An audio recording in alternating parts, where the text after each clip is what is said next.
നമസ്കാരം. മലയാളി വാർത്തയിലേക്ക് സ്വാഗതം. കൊച്ചി ധനുഷ്കോടി ദേശീയപാതയിൽ അടിമാലി ലക്ഷ്മീട് കോളനിയിൽ മണ്ണിടിഞ്ഞ് തകർന്ന് വീടിനുള്ളിൽ നിന്ന് ഗുരുതരമായി പരിക്കേറ്റ സന്ധ്യയുടെ നില ഗുരുതരമായി തന്നെ തുടരുകയാണ്. സന്ധ്യയുടെ കാൽമുട്ടിന് താഴോട്ട് എല്ലുകളും പേശികളും രക്തക്കുഴലുകളും ചതഞ്ഞരഞ്ഞിട്ടുണ്ട്. 9 മണിക്കൂറോളം ഇടതുകാലിൽ രക്തയോട്ടം ഉണ്ടായിരുന്നില്ല. മണിക്കൂറോളം നീണ്ട ശസ്ത്രക്രിയയിലൂടെ കാലിലേക്കുള്ള രക്തയോട്ടം പുനഃസ്ഥാപിക്കാൻ കഴിഞ്ഞിട്ടുണ്ട്. എങ്കിലും ഇനിയുള്ള 72 മണിക്കൂർ നിർണായകമാണെന്നാണ് ഡോക്ടർമാർ പറയുന്നത്. Ortho, plastic surgery, general surgery, anaesthesia വിഭാഗങ്ങളിലെ ഡോക്ടർമാരുടെ നേതൃത്വത്തിലായിരുന്നു ശസ്ത്രക്രിയ. വലതുകാലിലെ പേശികളും ചതഞ്ഞിട്ടുണ്ട്. അതേസമയം മണ്ണിടിച്ചിലിൽ മരിച്ച സന്ധ്യയുടെ ഭർത്താവ് ബിജുവിന്റെ മൃതദേഹം തറവാട്ടു വളപ്പിൽ സംസ്കരിച്ചു. ബിജു മരിച്ച വിവരം സന്ധ്യയെ അറിയിച്ചിട്ടില്ല. 1 വർഷം മുമ്പ് അസുഖബാധിതനായ ബിജുവിന്റെ മകൻ ആദർശ് മരിച്ചിരുന്നു. കുടുംബം ഈ ദുഃഖത്തിൽ നിന്നും കരകയറുന്നതിന് മുൻപാണ് അടുത്തൊരു ദുരന്തമുണ്ടായിരിക്കുന്നത്. അടിമാലിയിലെ ക്ഷീര സഹകരണ സംഘം ജീവനക്കാരിയാണ് സന്ധ്യ. മകൾ ആര്യ കോട്ടയത്ത് നഴ്സിംഗ് വിദ്യാർത്ഥിയാണ്. അതിനിടെ ജീവനെടുത്ത മണ്ണിടിച്ചിലിന്റെ പശ്ചാത്തലത്തിൽ ദുരന്ത സാധ്യതയുള്ള NH85 ജില്ലയിലെ മറ്റു പ്രദേശങ്ങളിലെയും നിർമ്മാണം നിർത്തിവെക്കാൻ ഉത്തരവിട്ട് ജില്ലാ കലക്ടർ ദിനേശൻ ചെറുവാട്ട്. മണ്ണിടിച്ചിൽ പരിശോധന നടത്തി റിപ്പോർട്ട് സമർപ്പിക്കാൻ പ്രത്യേക ടീമിനും രൂപം നൽകി.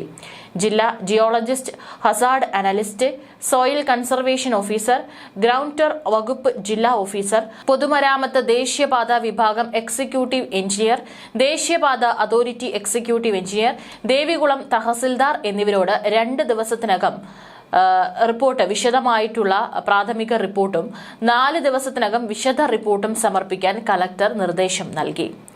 പഠന റിപ്പോർട്ട് ലഭ്യമാകുന്നതുവരെ മണ്ണിടിച്ചിൽ ദുരന്ത സാധ്യതയുള്ള NH85 ജില്ലയിലെയും മറ്റു പ്രദേശങ്ങളിലെയും എല്ലാ നിർമ്മാണ പ്രവർത്തനങ്ങളും നിർത്തിവെക്കാനാണ് ദേശീയപാത അതോറിറ്റി പ്രൊജക്ട് ഡയറക്ടറോട് നിർദ്ദേശിച്ചിരിക്കുന്നത്. റോഡിലും വീടുകളിലും ഇടിഞ്ഞ മണ്ണ് നീക്കം ചെയ്യുന്നതിന് ഉത്തരവിൽ അനുവാദം നൽകിയിട്ടുണ്ട്. അതേസമയം മണ്ണിടിച്ചിലിൽ വീട് തകർന്ന് ഒരാൾ മരിച്ച സംഭവത്തിൽ അപകടമുണ്ടായ സ്ഥലത്ത് ദേശീയപാതയുടെ ഒരു നിർമ്മാണവും നടന്നിരുന്നില്ലെന്നാണ് അതോറിറ്റിയുടെ വിശദീകരണം. മണ്ണിടിച്ചിൽ സാധ്യതയുള്ള സ്ഥലങ്ങളിൽ നിന്ന് ആളുകളെ മാറ്റിപ്പാർപ്പിക്കാൻ നിർദ്ദേശം നൽകിയിരുന്നു. ഇടുക്കി അടിമാലിക്ക് സമീപം കൂമ്പൻപാറയിലുണ്ടായ മണ്ണിടിച്ചിലിലുണ്ടായ ദുരന്തത്തിൽ ബിജുവിന്റെ മൃതദേഹം വൻ ജനാവലിയുടെ സാന്നിധ്യത്തിലാണ് സംസ്കരിച്ചത്. ബിജുവിന്റെ ഭാര്യ സന്ധ്യ ഇപ്പോഴും ഗുരുതര പരിക്കുകളോടെ ആശുപത്രിയിൽ തുടരുകയാണ്. ദേശീയപാത വികസനത്തിന്റെ ഭാഗമായി അശാസ്ത്രീയമായി മണ്ണെടുത്തതാണ് അപകടത്തിന് കാരണമെന്ന് വ്യാപകമായി പരാതി ഉയർന്നിട്ടുണ്ട്. കുമ്പൻപാറ ലക്ഷ്മീട് ഉന്നതിയെ ഏതാണ്ട് പൂർണ്ണമായും തുടച്ചു നീക്കിയതായിരുന്നു ഉണ്ടായ മണ്ണിടിച്ചിൽ. തകർന്ന ഒരു നാടിന്റെ നോവായി ബിജു മടങ്ങി. പോസ്റ്റ്മോർട്ടത്തിന് ശേഷം വീട്ടിലെത്തിച്ച മൃതദേഹത്തിന് അന്തിമോപചാരം അർപ്പിക്കാൻ വൻ ജലാവലിയാണ് എത്തിയത്. 11:30 മൃതദേഹം വീട്ടിലെത്തിച്ച് ചടങ്ങുകൾ പൂർത്തിയാക്കി. 3 മണിയോടെ ബിജുവിന്റെ ചിതയ്ക്ക് അനുജൻ ശ്യാം തീ കൊളുത്തി. കൊമ്പൻപാറ ലക്ഷ്മീട് ഉന്നതിയിൽ ശനിയാഴ്ച രാത്രി 10:30 അപകടമുണ്ടായത്. ദേശീയപാതയോരത്തുള്ള കൂറ്റൻ കുന്നടർന്ന് താഴേക്ക് പതിക്കുകയായിരുന്നു. ബിജുവിന്റെ ഉൾപ്പെടെ 6 വീടുകൾ മണ്ണിനടിയിലായി. മണ്ണിടിച്ചിൽ സാധ്യത കണ്ട് ഉന്നതിയിലെ 22 കുടുംബങ്ങളെ മാറ്റി പാർപ്പിച്ചിരുന്നു. ഇതാണ് ദുരന്തത്തിന്റെ വ്യാപ്തി കുറച്ചത്. ഒരുപക്ഷെ അത്രയും ആളുകൾ അവിടെ നിന്ന് മാറാൻ ഒരു നിമിഷമെങ്കിലും നേരം വൈകിയിരുന്നെങ്കിൽ മരണസംഖ്യ ഇനിയും കൂടുമായിരുന്നു. കേരളത്തിന് അത് വലിയൊരു ദുഃഖവാർത്തയായി മാറുമായിരുന്നു. മാറ്റിപ്പാർപ്പിച്ച ശേഷം വീട്ടിലേക്ക് തിരികെ എത്തിയ ബിജുവും സന്ധ്യയുമാണ് അപകടത്തിൽപ്പെട്ടത്. വീടിന്റെ കോൺക്രീറ്റ് പാളികൾക്കിടയിൽ കുടുങ്ങി ഇരുവർക്കുമായി മണിക്കൂറുകൾ നീണ്ട രക്ഷാപ്രവർത്തനം നടത്തിയിരുന്നു. പുലർച്ചെ 3:30 സന്ധ്യയെ ജീവനോടെ പുറത്തെടുത്തത്. രാജഗിരി ആശുപത്രിയിൽ പ്രവേശിപ്പിക്കപ്പെട്ട സന്ധ്യയുടെ ആരോഗ്യനില തൃപ്തികരമാണ്. എന്നിരുന്നാലും 72 മണിക്കൂർ നിർണായകമാണെന്നാണ് ഡോക്ടർമാർ അറിയിച്ചിരിക്കുന്നത്. പുലർച്ചെ 4:30 ബിജുവിന്റെ മൃതദേഹം പുറത്തെടുത്തത്. തുടക്കം മുതൽ തന്നെ സന്ധ്യയുടെ അവിടെ നിന്നുള്ള ഒരു പ്രതികരണം രക്ഷാപ്രവർത്തക സംഘത്തിന് ലഭിച്ചിരുന്നു. പക്ഷേ ബിജുവിന്റെ യാതൊരു തരത്തിലുള്ള പ്രതികരണവും ഈ മണ്ണിടിച്ചിൽ നടന്നിട്ടുള്ള സ്ഥലത്ത് നിന്ന് ലഭിച്ചിരുന്നില്ല.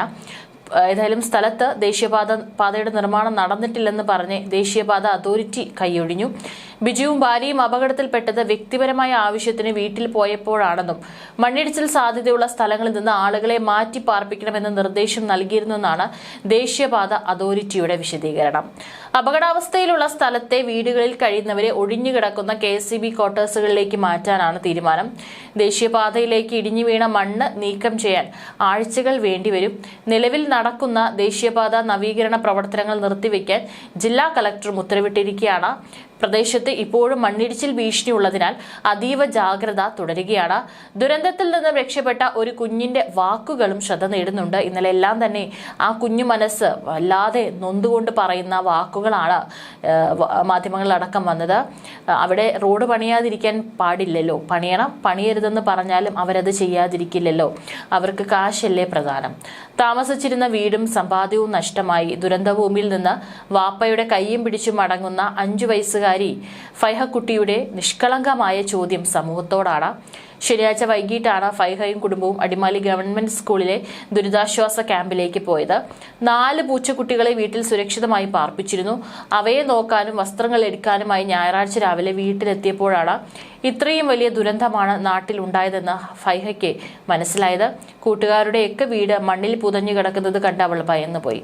മുയൽ ചെവിയൻ ഹെഡ് ബാൻഡും വെച്ച് പ്രിയപ്പെട്ട പൂച്ചക്കുഞ്ഞുങ്ങളെയും തേടി അവൾ ഓടി. 3 പൊടികളെ കിട്ടി. ചക്കിപ്പൂച്ചക്കുഞ്ഞ് എവിടെയാണോ എന്നാണ് ഫൈഹക്കുട്ടി സങ്കടത്തോടെ ചോദിച്ചപ്പോൾ കണ്ടുനിന്നവരുടെ നെഞ്ചിലും ഒരു വിങ്ങലുണ്ട്. കുറെ സങ്കടമുണ്ട്. ജനിച്ചപ്പോൾ മുതലേ ഇവിടെയാണ്. എനിക്കിവിടെ നിന്ന് പോകാനേ തോന്നുന്നില്ല. ഇപ്പോൾ പേടിയ 7ാം ക്ലാസ്സിൽ പഠിക്കുന്ന ഒരു ഫ്രണ്ടുണ്ട്. ആ ചേച്ചിയുടെ വീടും പോയി എന്നാണ് ഫൈഹയുടെ വാക്കുകളിൽ കൺമുന്നിൽ കണ്ട കാഴ്ചയുടെ ഭീതിയായിരുന്നു അത്. നമുക്കൊക്കെ വീട്ടുകാരും കുടുംബവും അല്ലേ വലുത്. ഈ വീട്ടിൽ നിന്ന് വേറെ വീട്ടിലേക്കോ അതിനുള്ള പൈസ ആര് തരുമെന്നാണ് ആ കുഞ്ഞ് ചോദിക്കുന്നത്. കുമ്പൻപാറ ഫാത്തിമ മാത സ്കൂളിലെ വിദ്യാർത്ഥിയായ ഫൈഹ കുമ്പൻപാറ കളപ്പുരയ്ക്കൽ വിപിന്റെ മകളാണ്. അടിമാലിയിലെ മണ്ണിടിച്ചിലിന്റെ പശ്ചാത്തലത്തിൽ ദേശീയപാത 85-ലെ നിർമ്മാണം നിർത്തിവെക്കാൻ തൽക്കാലം ജില്ലാ കളക്ടർ ഉത്തരവിട്ടിരിക്കുകയാണ്. ദുരന്ത സാധ്യതയുള്ള ദേശീയപാതയും മറ്റു പ്രദേശങ്ങളും സന്ദർശിച്ച് റിപ്പോർട്ട് നൽകാൻ പ്രത്യേക ടീം രൂപീകരിച്ചു.